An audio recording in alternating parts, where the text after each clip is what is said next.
Miss Ocasio-Cortez, I apologize for interrupting your testimony, but I have a simple question that my constituents back in Louisiana keep asking me. This Green New Deal you're proposing, how much does it cost? Senator John Kennedy's slow Louisiana drawl cut through Alexandria Ocasio-Cortez's passionate testimony like a butter knife through warm cornbread. The Senate Budget Committee hearing room went quiet. AOC had been mid-sentence building to a crescendo about the existential crisis of climate change and the moral imperative to act when the senior senator from Louisiana politely but firmly interrupted. AOC looked at Kennedy with barely concealed irritation. She'd been testifying for 20 minutes, delivering the speech her team had prepared, hitting all the emotional beats about future generations and planetary survival. The Democrats on the committee had been nodding along. MSNBC was carrying it live. She was getting clips for social media.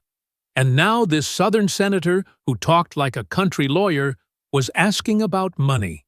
"Senator, this isn't about cost," she said, her voice carrying that mix of passion and condescension that had made her famous. "This is about whether we have a moral obligation to future generations." "I understand morality, ma'am," Kennedy said gently, his folksy tone never wavering.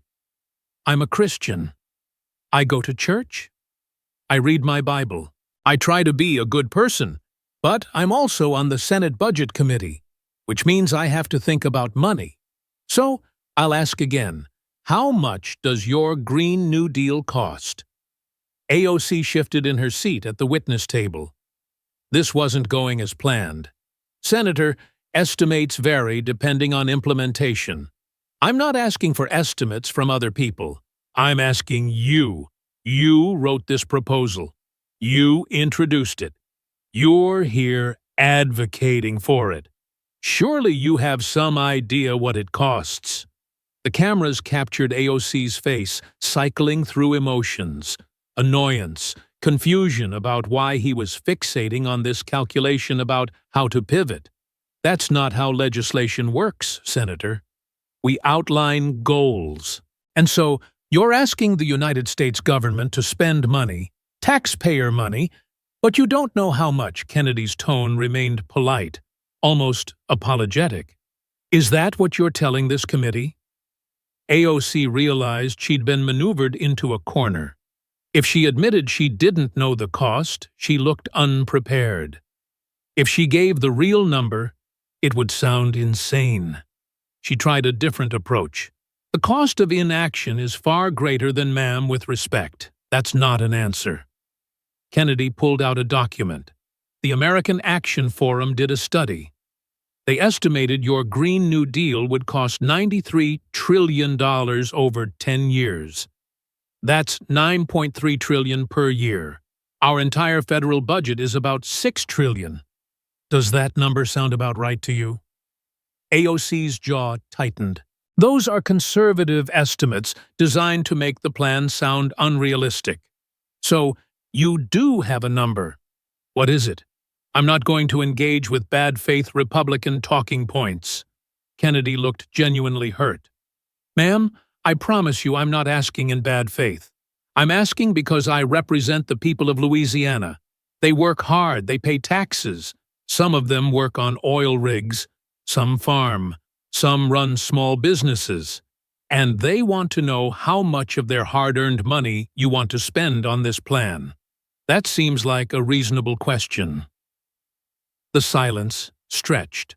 OOC couldn't give a number, because every serious analysis put the cost somewhere between astronomical and impossible.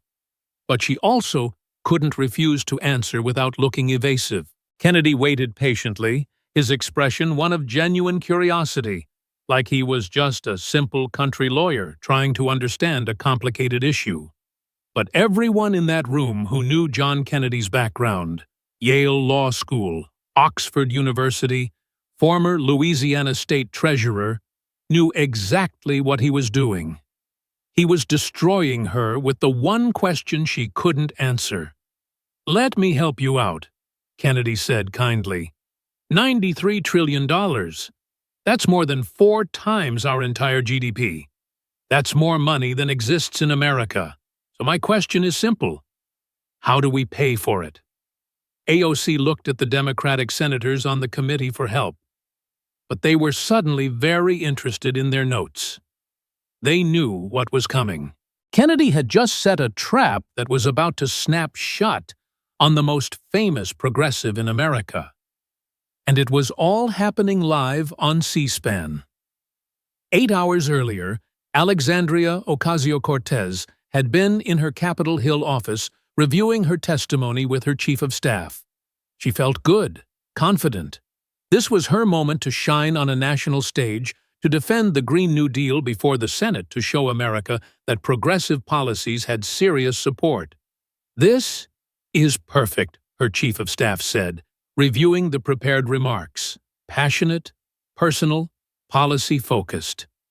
You're going to dominate." AOC nodded, reading through her testimony one more time. She'd hit all the key points: the climate crisis, the jobs creation, the moral imperative, the vision of a better future. It was inspirational, viral, ready, the kind of testimony that would get clipped and shared millions of times. "The Republicans will probably try to attack you," her communications director noted, "but you're great at handling that. Just stay on message. Make it about them being climate deniers, about them protecting fossil fuel companies." "What about Senator Kennedy?" someone asked. "He's on the committee." AOC waved dismissively. "The guy who talks like Foghorn Leghorn. Let him try. I'll make him look like he's stuck in the past while I'm fighting for the future." Her team laughed. They'd seen AOC handle Republicans before. Viral clapbacks, righteous indignation, making them look out of touch. Kennedy would be no different. Just another old white Southern senator who didn't understand the urgency of climate change. What AOC didn't know, couldn't have imagined, was that at that exact moment, 3 floors below, in a secure conference room, Senator John Kennedy was reviewing a very different kind of preparation. Kennedy sat at a table covered with research documents, economic analyses, and detailed breakdowns of every claim in the Green New Deal. His legislative aide had spent 3 weeks compiling everything. Not attack talking points, just questions. Simple, straightforward questions about AOC's own proposal. "Walk me through the strategy one more time." Kennedy said his Louisiana accent somehow thicker when he was working than when he was on camera. His chief of staff pulled up the outline. "We let her give her testimony. Don't interrupt. Let her do the whole emotional appeal. Then you start with the most basic question. How much does it cost? And if she pivots to talking about morality or urgency, bring it back to the question politely. You're just a simple senator trying to understand how much does it cost. Where does the money come from? It's not an attack. It's basic due diligence." Kennedy nodded. He'd used this approach before. Don't attack the person. Don't question their motives. Just ask them to explain their own proposals in concrete terms and watch them fall apart when they realize they can't. "What about the $93 trillion estimate?" Kennedy asked. "That's from the American Action Forum. It's a conservative think tank, so she'll try to dismiss it. But we've got 3 other independent analyses. They all range from 65 trillion to over a 100 red trillion. The exact number doesn't matter. What matters is that it's astronomical, and she has no funding plan." Kennedy reviewed the other questions in his binder. The Amazon headquarters deal, her luxury apartment, the Met Gala, her campaign paying her boyfriend's company. Each one a simple, factual question that revealed hypocrisy between her rhetoric and her reality. "The key is tone," Kennedy reminded himself. "Never hostile, always curious, just trying to understand. Make her condescension obvious by staying humble." His legislative director added one more note. She's going to try to make this about you being old white Southern out of touch. Don't take the bait. Keep it about her proposals, about the math, about basic logic. I don't need to attack her. Kennedy said her own policies will do that for me. At 2 p.m., the Senate Budget Committee hearing began. Chairman Sheldon Whitehouse gave it in. Today, we're examining proposals for addressing climate change and economic transformation. We're pleased to have Representative Alexandria Ocasio-Cortez as our witness, given her leadership on the Green New Deal. AOC took her seat at the witness table, adjusted her microphone, and smiled at the cameras.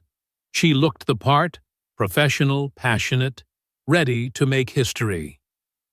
Representative Ocasio-Cortez, you have the floor for opening testimony. AOC launched into her prepared remarks, and for 20 minutes she was in her element talking about the climate crisis, about the millions of jobs the Green New Deal would create, about the moral obligation to future generations, about how America could lead the world in fighting climate change while building a more just economy. Her voice rose and fell with practiced emotion.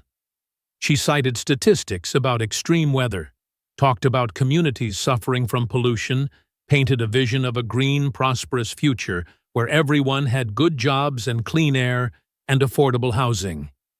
The Democratic senators nodded along. Senator Whitehouse smiled appreciatively. This was good television, passionate, inspiring, the kind of testimony that would dominate the news cycle. Then she finished, looked up expectantly, ready for the softball questions from Democrats and the attacks from Republicans that she'd prepared to swat down. Senator Whitehouse thanked her, recognized Senator Kennedy for questions, and that's when everything started to go wrong. "Thank you, Mr. Chairman," Kennedy said in his slow drawl. "And thank you, Representative Ocasio-Cortez, for that passionate testimony. You clearly care deeply about this issue." AOC smiled. This was good. Start with compliments, then she'd pivot to, "But I have to confess, I'm a little confused, and I'm hoping you can help me understand." AOC's smile stayed in place, but her eyes narrowed slightly. Where was this going? You talked for 20 minutes about all the wonderful things the Green New Deal would do, and I believe you're sincere, but you didn't mention how much it costs. And I'm on the Budget Committee, so I have to think about money. How much does your plan cost? AOC had prepared for attacks on the Green New Deal, being too radical, too socialist, too disruptive to the economy. She hadn't prepared for this, for someone just asking her to put a price tag on it. "Senator, this isn't about cost," she began. And Kennedy interrupted with his simple question that she couldn't answer. The question that would dominate the next hour. The question that would go viral for all the wrong reasons. How much does it cost? After the initial exchange, after AOC had tried and failed to avoid giving a number, Kennedy settled into his questioning style. Polite, curious, relentless. "Let me make sure I understand," he said, looking at his notes like he was just trying to keep the facts straight. "The American Action Forum says 93 trillion. You say that's a conservative estimate, so the real number is higher." AOC tried to regain control. "Senator, multiple analyses have shown. I'm not asking about multiple analyses. I'm asking about your analysis. You proposed this. What's your number? The Green New Deal is a framework, not specific legislation, so it's just ideas, not a real plan." Kennedy looked genuinely confused. "Because you're asking us to support it, to vote for it, to tell our constituents we're going to do this. Seems like we should know what it costs." AOC's communications training kicked in. Pivot to values. "Senator, we can't put a price tag on saving the planet." "Sure we can," Kennedy said reasonably. Everything costs something. I bought a new truck last year. Cost me $42,000. I knew that before I bought it. Seems like before we commit to the biggest government program in history, we should know the price. He pulled out the American Action Forum study. Let me walk through their math and you tell me what they got wrong. They say retrofitting every building in America costs $5.4 trillion. Is that wrong? AOC didn't know. She'd never looked at the actual cost breakdowns. I'd have to see their methodology. I have it right here. Kennedy held up the report. Very detailed. They show the number of buildings' average retrofit costs, union labor rates. Math seems sound to me, but you're the expert. What's wrong with it? AOC realized she was trapped. She couldn't challenge the methodology because she didn't know it. I'm not going to defend Republican talking points. It's not a talking point, ma'am. It's arithmetic. $5.4 trillion to retrofit buildings. Then you want to replace all fossil fuels. They estimate that at $29 trillion. Seems high to me too, but that's replacing all coal, natural gas, oil with wind, solar, nuclear, plus the transmission infrastructure, plus storage. Again, where's the math wrong? AOC tried condescension. Senator, perhaps if you understood the economics of renewable energy. I understand economics just fine, Kennedy said mildly. I was Louisiana State Treasurer, managed a $30 billion budget, never spent money I didn't have. So help me understand, where do we get $93 trillion? He pulled out a simple chart. Total wealth of all American billionaires about $4 trillion. If we confiscated every penny, which you're not proposing, but just as a thought experiment that funds your plan for about 6 months, then what? AOC shifted in her seat. This wasn't going how she'd expected. We're proposing progressive taxation. Okay, you want 70% marginal tax rate on income over $10 million. Correct. A marginal rate that's 70%. How much revenue does that raise annually? Various estimates about $72 billion per year, according to the Tax Policy Center. Your plan costs $9 trillion per year. You're 99% short. Where does the rest come from? Middle-class taxes. This was the question AOC couldn't answer because the math didn't work. To raise $9 trillion annually, you'd need to tax everyone, including the middle class, at rates approaching European levels, 50, 60, 70% of income. But she couldn't say that because it would kill the proposal.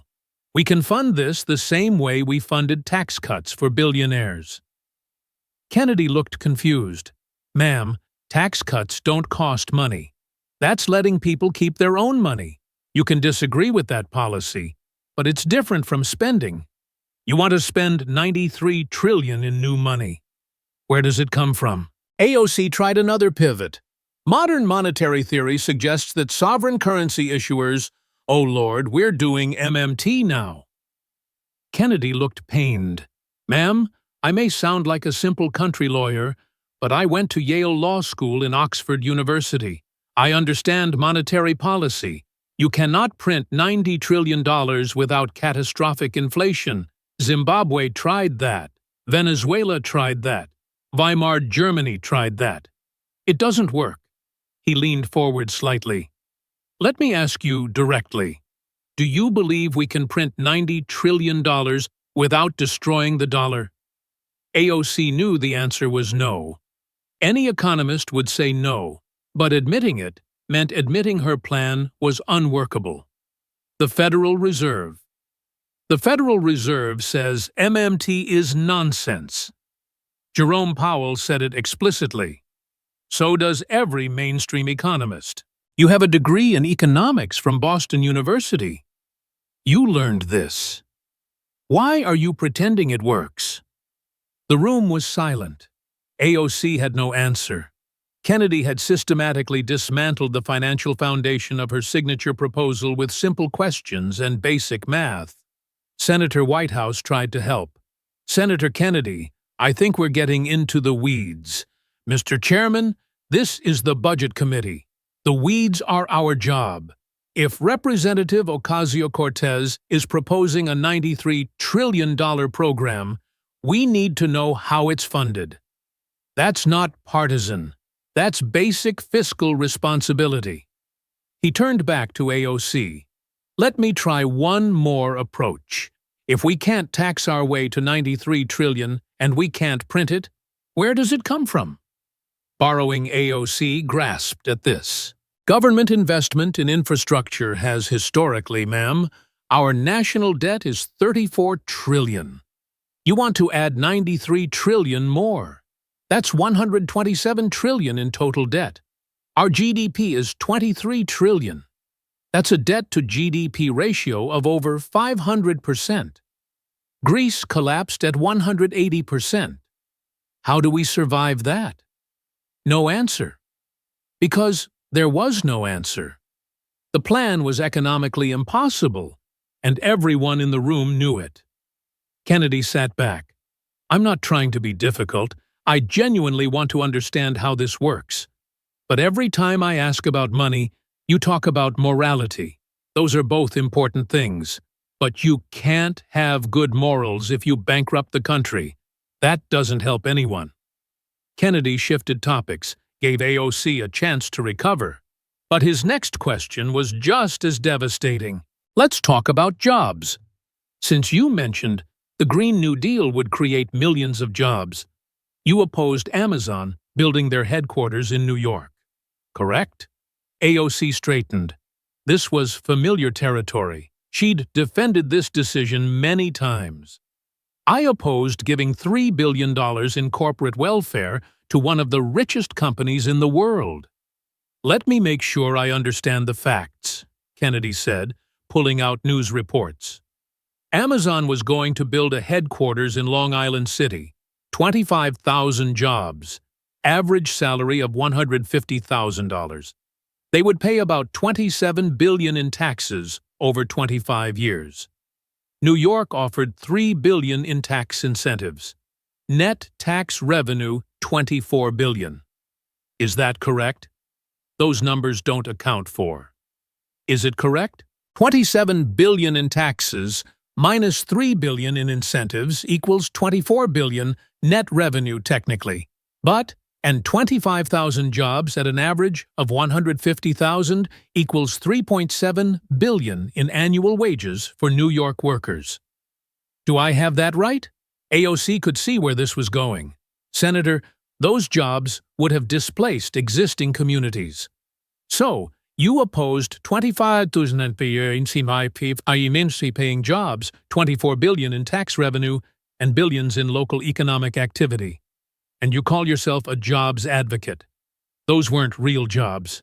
They were real jobs. Software engineers, managers, support staff. Real people with real paychecks, and you ran them off." Kennedy's folksy tone had an edge. "Now in Louisiana, we would kill to have Amazon build a headquarters. We'd roll out the red carpet, but you protested until they left. Now New York has nothing. How is that good for your constituents?" AOC tried to explain. "The $3 billion could have been spent on our communities." "No, it couldn't." Kennedy looked genuinely frustrated now. "Those were tax incentives, future tax breaks on taxes. Amazon would pay. You didn't have $3 billion sitting around. Now you don't have the $3 billion in incentives, and you don't have the $27 billion in taxes. You lost both." He pulled out basic math on a piece of paper. "Let me show you. Before Amazon, 0 revenue, 0 jobs. After Amazon, under the deal, $24 billion revenue net, 25,000 jobs. After Amazon left because of your protests, 0 revenue, 0 jobs. Which scenario is better for working people?" AOC's face was flushed. "This is typical Republican simplification. It's arithmetic addition and subtraction. You had a deal that would bring billions to New York and you killed it. Then you celebrated like you'd won.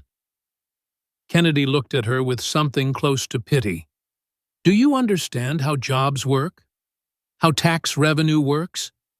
Did they teach you this at Boston University? The shot at her economics degree landed. AOC had graduated with honors, but was demonstrating a fundamental misunderstanding of basic economic concepts. Senator, with all due respect, ma'am, I'm giving you all the respect I can. I'm asking you to explain decisions that affected tens of thousands of working people. You claim to represent the working class, but you cost them jobs. Help me understand how that makes sense. AOC had no good answer. The Amazon deal had been widely criticized even by Democrats. She'd won a symbolic victory and cost New York billions in revenue and thousands of jobs. Kennedy was making that crystal clear. He moved on. Let's talk about your lifestyle. You speak often about being from the Bronx, working-class background, fighting for regular people. But you live in a luxury apartment building in Washington, D.C. that costs $4,000 a month. You wear designer clothes to events. You attended the Met Gala where tickets cost $35,000. How do you reconcile that with your working-class message? AOC bristled. I was invited to the Met Gala as a representative of New York. You wore a dress that said, "Tax the Rich," to a $35,000 gala attended by millionaires and billionaires. Do you see the irony? I was making a statement about inequality. You were the inequality. Kennedy's voice rose slightly. You were at an event that costs more than most Americans make in a year, wearing a political slogan like it's performance art. If you want to tax the rich, why are you partying with them? AOC tried to pivot to sexism. This is typical Republican attacking successful women. I'm not attacking you for being successful. I'm pointing out that your lifestyle contradicts your message. You live in luxury while claiming to represent the struggling working class. You attend elite events while denouncing the elite. You can't be both the voice of the people and a member of the celebrity class. He pulled out photos. AOC at the Met Gala in her designer Tax the Rich dress. AOC at expensive restaurants in D.C. AOC's luxury apartment building. These aren't attacks. These are facts. You present yourself as a regular person, but you live nothing like the people you claim to represent. A real working-class person from the Bronx can't afford a $4,000 a month apartment and designer gowns. You're playing a role, and voters see through it. Kennedy moved to what he'd been building toward, exposing that despite her economics degree, AOC didn't understand basic economic principles. You have a degree in economics from Boston University, correct? Yes. So you understand concepts like inflation, monetary policy, supply and demand, opportunity, cost. Of course I do. Good. Then explain to me, if we print $9 trillion per year to fund the Green New Deal, what happens to inflation? AOC fell back on her talking points. Modern monetary theory suggests that inflation only occurs when you exceed productive capacity. MMT is not mainstream economics, Kennedy interrupted. It's a fringe theory that almost no serious economists accept. Paul Krugman, who's very liberal, called it nonsense. What did they teach you at BU about printing money? Monetary policy is more complex than it's not complex. It's supply and demand. You increase the money supply, chasing the same amount of goods and services, prices go up. That's inflation. Basic economics. Did you learn that or not? AOC shifted uncomfortably. You're oversimplifying, I'm not. I'm asking if you understand that printing massive amounts of money causes inflation. Yes or no? Silence. Let me try another one. If you raise the minimum wage to $25 an hour nationally, What happens to small businesses that can't afford to pay that they should pay a living wage? But what if they can't? What if a small restaurant in the Bronx operates on thin margins and can't afford $25 an hour for wait staff? What happens to that business? If they can't pay workers fairly, they shouldn't be in business. So you'd rather have people unemployed than employed at lower wages. You'd rather kill small businesses than accept that there might be trade-offs to your policies. Kennedy pulled out economic studies. The Congressional Budget Office studied a $15 minimum wage. They found it would lift some workers out of poverty, but cost 1.4 million jobs. Your $25 proposal would cost millions more jobs. Those are real people losing real work. How is that helping them? Workers deserve jobs. You can't pay rent with moral superiority. If businesses close or stop hiring because wages are too high, workers get nothing. He was passionate now, his folksy demeanor cracking to show genuine frustration. Do you understand that economics is about trade-offs? That every policy has costs and benefits? That good intentions don't guarantee good outcomes? AOC tried to respond, but Kennedy kept going. Let me walk through your platform. You want Medicare for all. Estimated cost $32 trillion over 10 years. 10 years. You want free college, $2 trillion. You want to cancel student debt, $1.6 trillion. You want universal basic income, some Democrats propose, $3 trillion per year. You want the Green New Deal, $93 trillion. You want all of this simultaneously. Have you done the math on what this costs? He wrote numbers on a chart visible to the cameras. Total cost over 10 years, approximately $130 trillion. Our entire GDP over 10 years will be about $250 trillion. You want to spend half of all economic activity on government programs. Do you understand that's impossible? AOC's voice rose. Other countries provide these services. Other countries have VAT taxes that hit everyone. They have 50% income taxes on middle class. They have much smaller militaries because we protect them. And none of them are proposing anything close to this scale. Even Denmark's Prime Minister told Bernie Sanders to stop calling them socialist. Kennedy pulled out quotes from European leaders. The Swedish finance minister, "We're not socialist. We're a market economy with a large welfare state." The Norwegian Prime Minister, "We're capitalists with strong social programs." They're explicitly saying, they're not what you think they are. And even they couldn't afford your proposals. Their programs cost maybe 35% of GDP. Yours would cost over 50%. The math doesn't work in Europe, and it sure doesn't work in America. AOC tried to interrupt, but Kennedy was on a roll. Here's what I think is happening. I think you have good intentions. I genuinely believe you want to help people, but I don't think you've thought through the economics. I think you're proposing things that sound good without considering whether they're possible. And that's not leadership. That's fantasy. AOC had been composed for the first hour. Frustrated, yes. Defensive, certainly. But composed. Now, after 90 minutes of systematic dismantling, she was losing it.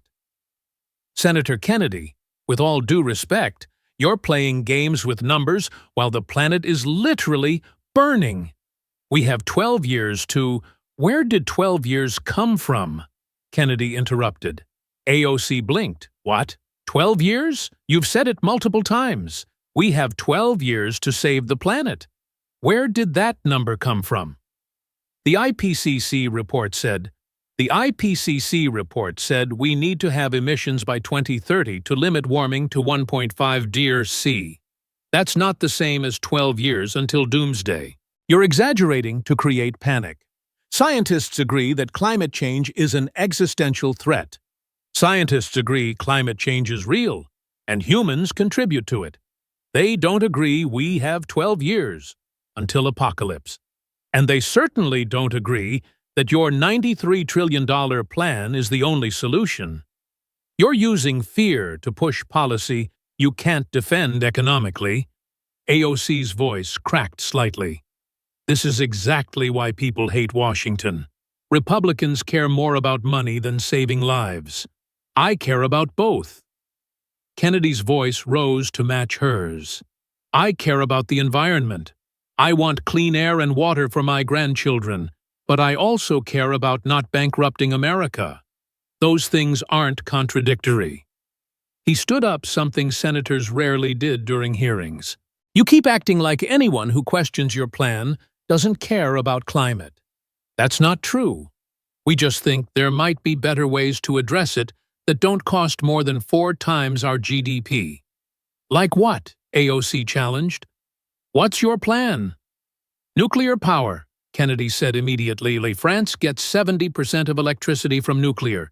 0 emissions. Reliable. We could do the same. But your Green New Deal doesn't mention nuclear. Why, nuclear has waste issues. So does solar. Solar panels are full of toxic materials. Wind turbines kill birds and use rare earth minerals from China.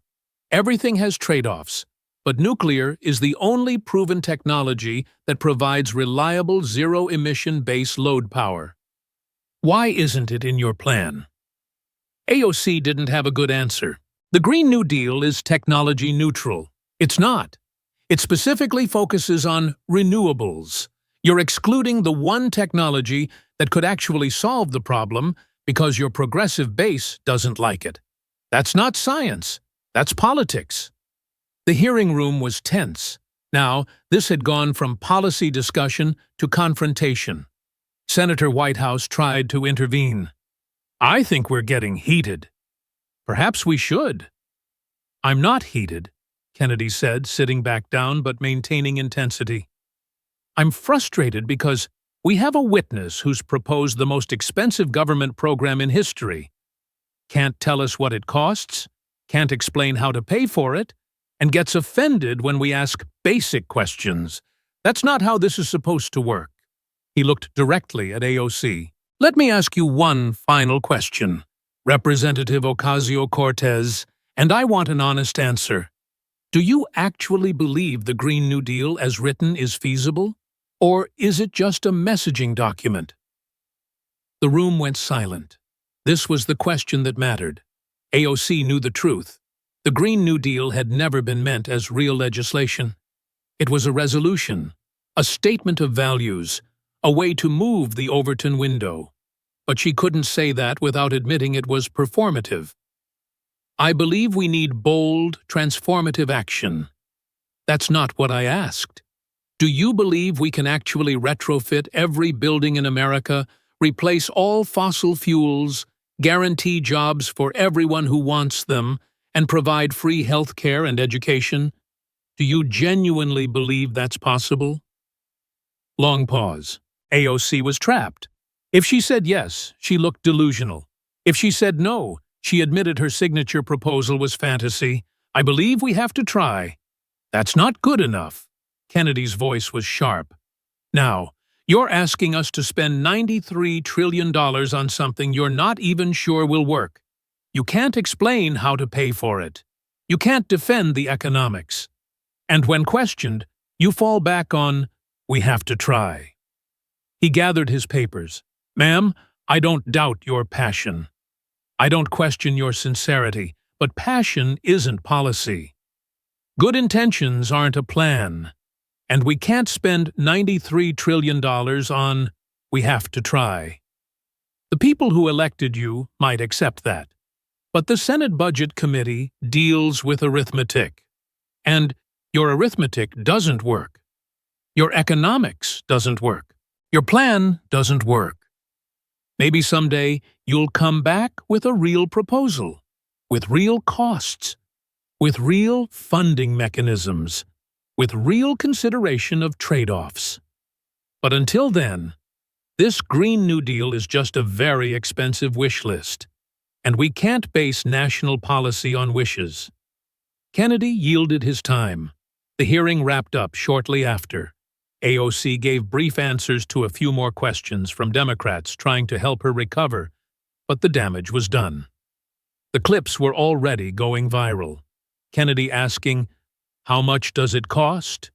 and AOC unable to answer.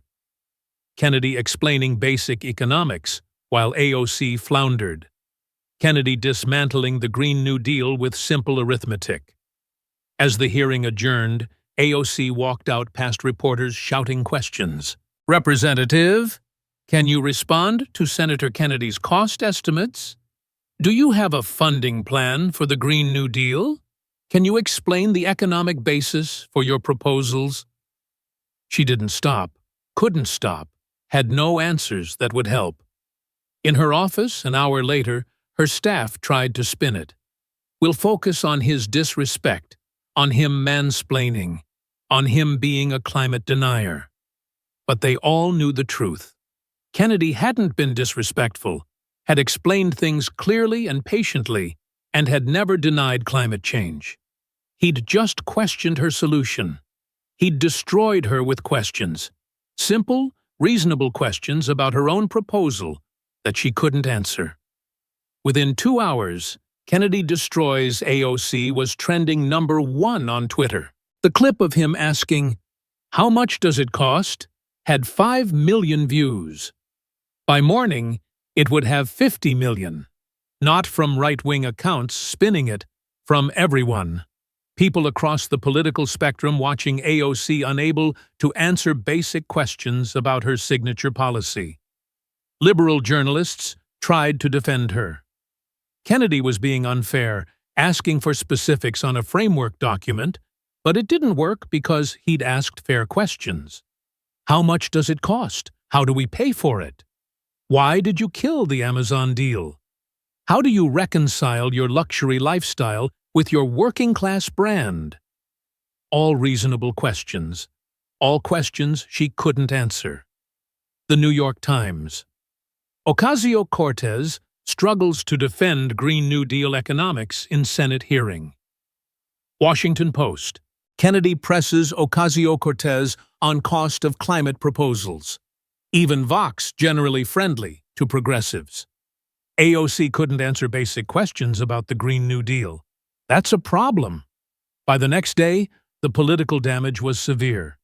Democratic co-sponsors of the Green New Deal started backing away.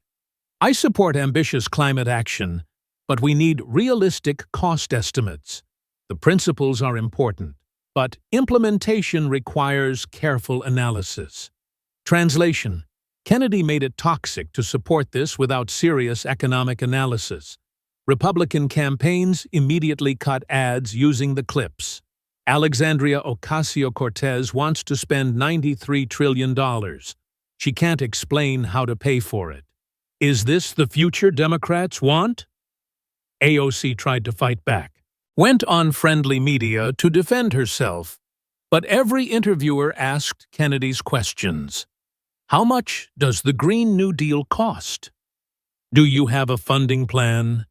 Can you respond to the economic criticisms? She gave the same non-answers, talked about moral urgency, about Republican obstruction, about the need for bold action. None of it worked because Kennedy had framed the debate around basic competence. Can you do math? Can you explain your own plan? Can you defend your record? And she couldn't. Within a month, her favorability rating had dropped 12 points, not just among Republicans, among independents, and even some Democrats who watched the hearing and thought she couldn't answer basic questions. The Green New Deal, which had been gaining momentum as a progressive rallying cry, stalled completely. Even Democrats who supported climate action distanced themselves from the specific proposal. We need climate legislation, but it needs to be economically sound. Kennedy had killed it with questions. 6 months later, he was asked about the hearing on Fox News. Senator Kennedy, that hearing with Alexandria Ocasio-Cortez went viral. What was your strategy? Kennedy smiled, his slow Louisiana smile. Wasn't much strategy. I just asked her to explain her own plan. Turns out she couldn't. Not because I'm smart, but because her plan doesn't make sense. Do you think she's unintelligent? No, I think she's very intelligent. Smart as a whip, good communicator. But I think she's proposed things without thinking through the details. And when someone asks about the details, she doesn't have answers. What should she have done differently? Actually, worked out the math. If you're going to propose spending $93 trillion, you should know where it comes from. You should understand the economic impacts. You should be able to defend it when questioned. That's not unreasonable. That's basic governance. Would you debate her again? Kennedy laughed. Anytime she wants, I'll ask the same questions, and I suspect I'll get the same non-answers. Because the Green New Deal isn't serious policy. It's a slogan. And slogans don't survive scrutiny. A year after the hearing, AOC was still in Congress, but diminished. Still popular on social media, still able to generate headlines, but no longer taken seriously on economic policy. When she spoke on the House floor, Republicans would sometimes just read Kennedy's questions. How much does it cost? Where does the money come from? And Democrats would cringe because she still didn't have answers.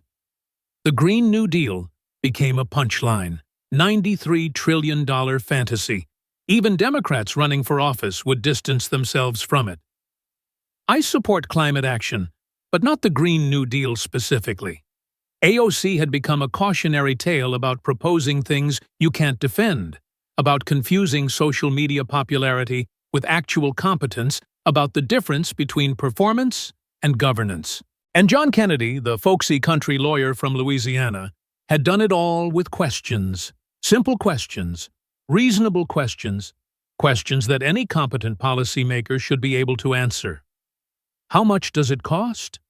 Where does the money come from? Does the math work? AOC had proposed changing the entire American economy. And when a senator asked her to explain how she couldn't, that wasn't Kennedy being mean. That was Kennedy doing his job and AOC failing to do hers. 5 years later, in 2030, AOC was still representing her Bronx district, still making noise on social media, still beloved by progressive activists. But her legislative record was thin. No major bills passed. No committee chairmanships, no influence beyond her ability to generate headlines. She'd become exactly what Kennedy had accused her of being: a performer, not a policymaker. The hearing was taught in political science classes as the importance of knowing your subject matter. Students watched Kennedy systematically dismantle AOC's proposals just by asking her to explain them. The lesson wasn't about ideology, it was about competence. If you're going to propose major policy changes, you need to understand them deeply enough to defend them under scrutiny.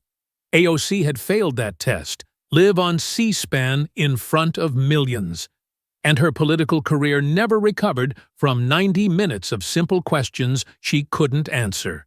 That was the real Green New Deal.